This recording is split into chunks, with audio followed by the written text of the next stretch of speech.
2023년 6월 복강경 수술 하루 전날 오전에 오빠는 입원했고 나는 같은 날 저녁에 당시 12살이었던 딸과 함께 한국에 도착했다. 다음날 동이 트자마자 바로 병원으로 갔지만 병원 직영 코로나 검사장은 닫혀 있었고 오픈하는 9시까지 3시간여를 문 앞에서 초조하게 기다려야 했다. 첫 순서를 놓칠까봐 자리를 뜨지도 못하고 코앞에 오빠를 두고 얼굴도 못 본 채 저기 어디쯤 오빠 혼자 외롭게 누워있겠지 생각하며 병원 건물만 하염없이 올려다보았었는데 그때의 기다림은 여태 가장 무력하고 애가 탔던 기억으로 남아있다. 만약을 대비해 미리 검사를 받아두었던 오빠의 친구가 보호자 대신으로 먼저 병동에 올라갔고 나는 검사 결과 문자를 받은 늦은 오후가 되어서야 정식으로 보호자 팔찌를 차고 오빠를 보러 갈 수 있었다. 간호간병 통합서비스 병동에 도착하니 출입 유리문 안쪽에 나를 마중 나온 오빠가 보였다. 깡마르고 초췌한 그가 빙그레 웃어 보였다. 오느라 고생했지? 나는 웃지도 울지도 못하고 오빠의 눈길을 피했다. 그런데 내가 도착하기 전에 오빠 혼자 뭔가에 서명했다는 얘기를 들었다. 간호사에게 급히 알아보니 복강경 수술 과정에 의사가 필요하고 가능하다고 판단하면 암이 침륜한 다른 장기를 일부 절제할 거라는 내용의 문서에 서명한 것이었다. 나는 몹시 불안했고 뭔가 석연찮은 기분이 들었다. 오빠를 설득해서 절제술까지는 진행하지 않는 걸로 결정을 번복했다. 그때 내 직감에 왠지 그렇게 하면 오빠가 영영 다시는 정상적인 생활이 가능한 상태로 회복되지 못할 것 같았고 결과적으로 그것은 의미 있는 선택이었다. 병실로 들어간 나는 예민한 오빠를 위해 구석구석 깐깐하게 살피고 챙겼다. 출입구 바로 옆에 햇볕 한 줌 들지 않는 구석자리였던 오빠의 병상 주변과 기물함 안팎을 물티슈로 꼼꼼히 닦아내고 오빠의 동선에 불편하지 않도록 이런저런 물품들을 정리했다. 그리고 담당 간병 간호사에게 창가 병상이 나오면 바로 옮겨달라고 부탁해두었다. 우리를 돕기 위해 지방에서 올라온 정 많은 사촌 언니에게 당시 한국말이 서툴었던 딸아이를 맡겨두고 나는 그날부터 바로 오빠 곁을 지켰다.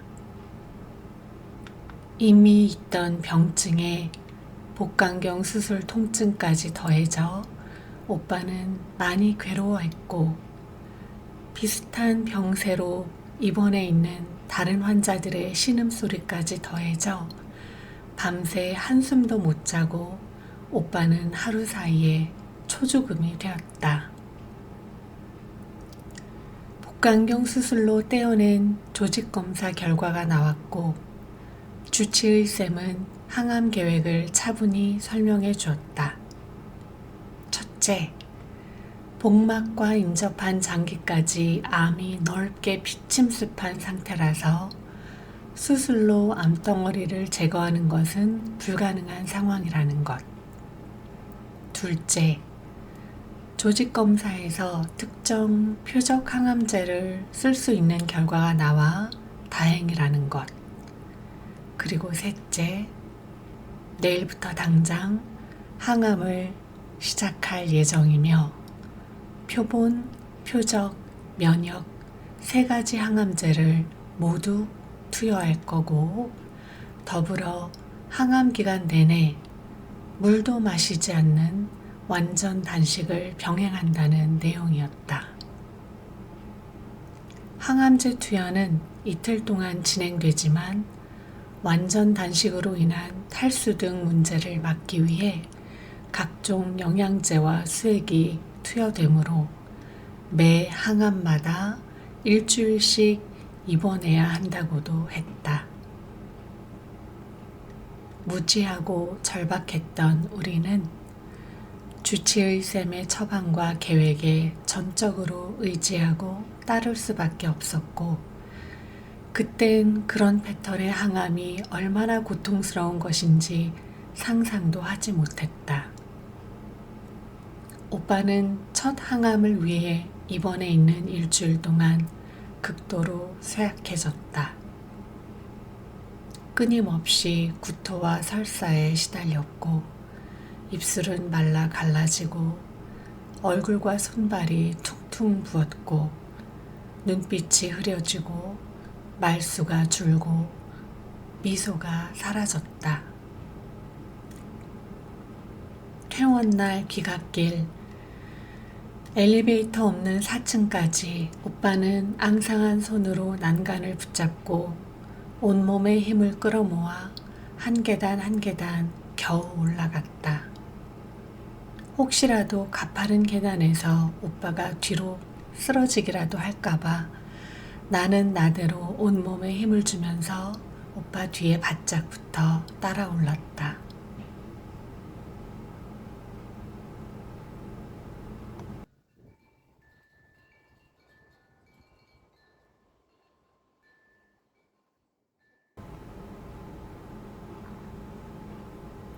그 첫 항암 후 귀갓길에서 항암을 계속하려면 엘베 없는 4층 집은 오빠가 살 곳이 못 된다는 걸 절실히 느꼈고요.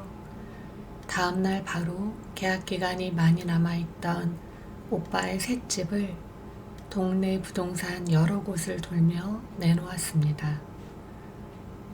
중개료를 후하게 드릴 테니 최대한 빨리 임자를 찾아달라고 부탁해두고 그 길로 바로 오빠가 평소에 즐겨 산책 다니던 효창공원 근처에 가서 다시 월세집을 보러 다녔습니다.